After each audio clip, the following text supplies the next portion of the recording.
Sejam bem-vindos ao nosso Centro Cultural, Festa com Arte. Essa noite é uma noite de muita alegria. Esse concerto que está acontecendo aqui agora foi planejado, começou a ser planejado em agosto do ano passado.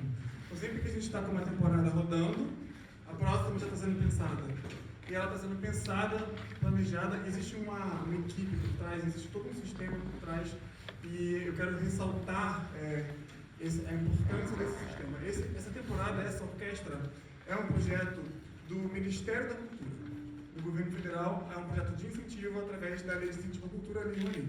E esse projeto ele só é possível quando nós pensamos essa temporada, escrevemos a temporada, colocamos esse projeto no Ministério da Cultura, e nós recebemos uma aprovação do Ministério da Cultura, e assim nós abrimos esse projeto para a captação de recursos externos. Então nós temos empresas que patrocinam esse projeto junto com a Fundação Educacional Serra dos Órgãos. Então, esse concerto, essa temporada, a Orquestra Festa Pro Arte é um projeto do Ministério da Cultura, atualmente financiado pela CEMOV, Rio Card Mais e pela FESO. Nós também temos outras empresas patrocinadoras que patrocinam os nossos projetos aqui. Nós começamos a temporada do ano passado com a Rio Card Mais, CEMOV, e também a Alterdata Software, que é uma empresa de Teresópolis, que é uma empresa parceira nossa, que continua com a gente no nosso centro cultural, porque no ano passado nós tínhamos menos projetos, agora a gente tem outros projetos.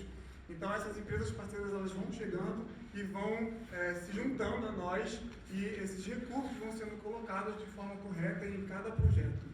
E nós temos aí um projeto novo que está chegando, que é um projeto de arte digital, que agora a Alterdata está com a gente nesse projeto de arte digital. E esse projeto de arte digital ele vai ser feito toda uma reforma aqui no Centro Cultural, com tecnologia, com projetores. Nós vamos ter concertos com imersão, que a orquestra vai estar dentro de um projetor, enfim. Então, a gente quer muito agradecer a essas empresas, esses patrocinadores que têm viabilizado toda essa transformação cultural que a gente está fazendo aqui no Centro Cultural. Se por acaso você conhece alguém, conhece alguma empresa, ou você mesmo deseja apoiar esse projeto ou algum projeto cultural, procura a nossa equipe, procure a gente, que nós vamos explicar como funciona todo o funcionamento disso, porque esse recurso da Lei Rouanet, eu quero muito explicar isso aqui para vocês, ele é um recurso de isenção fiscal. Tá? A doação que a gente recebe, ela passa por um processo de isenção fiscal, então as empresas, o governo, ele passa uma porcentagem do imposto federal para o uso da cultura. Esse dinheiro é um dinheiro completamente fiscalizado, completamente legalizado, e ele só é possível através desses projetos. Deixa eu dar um exemplo para vocês rápido, é muito importante que eu fale sobre isso. Cada concerto da orquestra, cada músico que toca aqui, o repertório que vai ser tocado, o local do concerto, o transporte dos músicos, o camarim, tudo é escrito nesse projeto, centavo por centavo. E as empresas patrocinadoras vêm e acolhem esse projeto, financiam esse projeto, e no final do projeto, durante, até o final, até o último dia de execução, inclusive a execução do projeto, ela tem dia para começar e dia para acabar. Temporada 2024 é um projeto. Ela acontece dessa forma, e nós, a estrutura da FESO, a contabilidade, o departamento jurídico, toda a estrutura da FESO vai, pouco a pouco, colocando as notas fiscais, emitindo todos os documentos, os pareceres, para que o projeto fique ali 100% legalizado e fiscalizado diante do governo. Então, quero também contar para vocês que a temporada do ano passado, nós concluímos ela com 100% de tudo feito de forma realmente perfeita, e agora, hoje, a gente começa a nossa temporada 2024 no mesmo esquema. Então, é muito importante ressaltar isso para vocês conhecerem, quando vocês ouvirem falar de Lei Rouanet, de projetos de incentivo à cultura, a importância dessa lei para o nosso país. Eu acabei de chegar dos Estados Unidos, muitos de vocês sabem, e lá o negócio funciona diferente. É mais pela doação, pela filantropia. Mas no Brasil nós temos esse mecanismo federal, temos também mecanismos estaduais e em alguns municípios esse mesmo tipo de mecanismo na esfera do município. Isso faz a nossa cultura mover, isso faz a nossa cultura chegar em algum lugar. E é por isso que vocês estão aqui hoje, e muitas pessoas que não têm acesso tem o direito de ter essa cultura em projetos como o nosso, da orquestra, que vai para as escolas, a gente faz concerto didático. Ano passado nós fizemos concerto didático para mais de 1.000 crianças lá no Teatro Higino, tudo isso viabilizado por esse tipo de projeto. Bom, administrativamente falando, estou encerrado e quero falar um pouco agora de música, né? Quando eu pensei nesse programa, eu pensei muito na nossa cidade e nessa atmosfera aqui de Teresópolis, da montanha, do campo, né? Nossa cidade é uma cidade que tem uma vocação muito grande para o trabalho no campo e eu fiquei 3 anos fora daqui e senti muita saudade de tudo que tem aqui, né? Das pessoas, do clima e comecei a pensar num programa que a gente pudesse ouvir e celebrar essa maravilha que é esse lugar, né? Que é a nossa cidade, que é Teresópolis, a Serra dos Órgãos. Então, esse programa, essas peças desse programa, elas são peças que os compositores escreveram com uma ideia sonora pastoral. O que significa isso? Pastoral é do campo, né? É o som do campo. Então, essas músicas, elas retratam, de certa forma, a vida no campo, o som da natureza, toda essa atmosfera sonora, né, que tem o campo, que tem um lugar de tranquilidade como é Teresópolis. Então, nessa noite a gente está fazendo essas obras, nós acabamos de tocar a Blueprint Suite de Holst, e nós vamos seguir agora para Elgar, que é um compositor muito famoso, e ele também usa dessas técnicas e dessa paisagem sonora pastoral para escrever essa serenata, que é uma serenata de amor, que ele escreveu para a sua amada. Então, a próxima peça, Serenata de Elgar.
Música